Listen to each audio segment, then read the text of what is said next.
და სინბადმა გადაწყვიტა მეგობრებთან ერთად. გაგზა.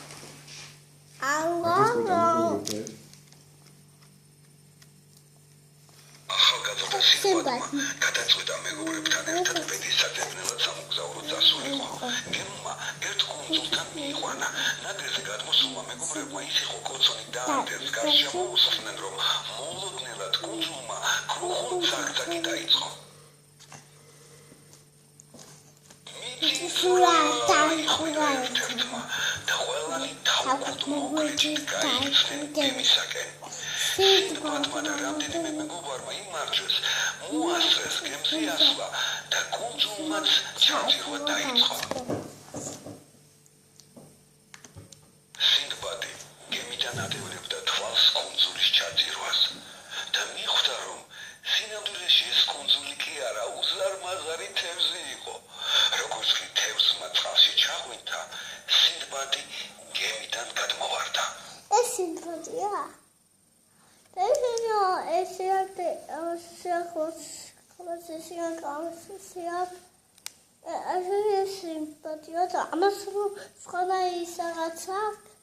ულვაში?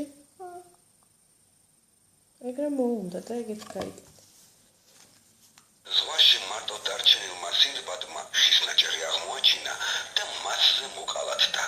რამდენიმე დღიანი ცურის შემდეგ ის კუნძულს მიადგა. კუნძულელებმა უცხოშტომარი ნაპირზე გაიყვანეს და თავიანთ მეფეს მიჰგვარეს.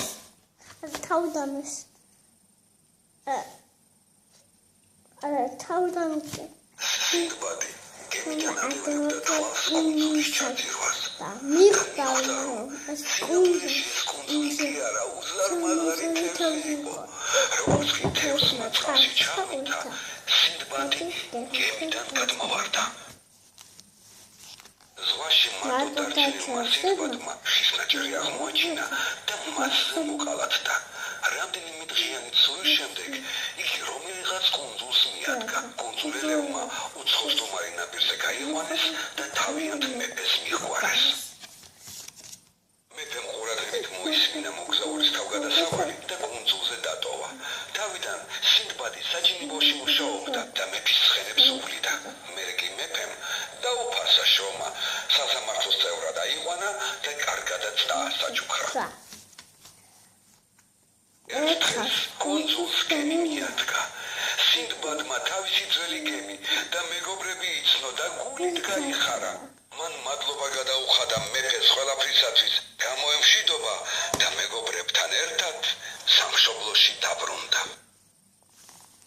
და